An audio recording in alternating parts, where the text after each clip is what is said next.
Hi guys, today we'll talk about how to fix or how to solve Roblox keeps stopping.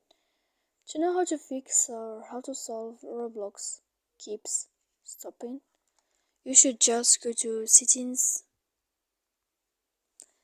After that, in this page, you will enter to apps, default apps, app settings. Here in this list, you will enter to Roblox.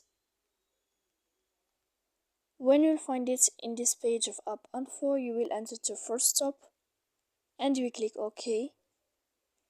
Here we go to click storage, then we'll enter to clear cache, and don't forget, don't click here clear data because that can click all your data on your phone.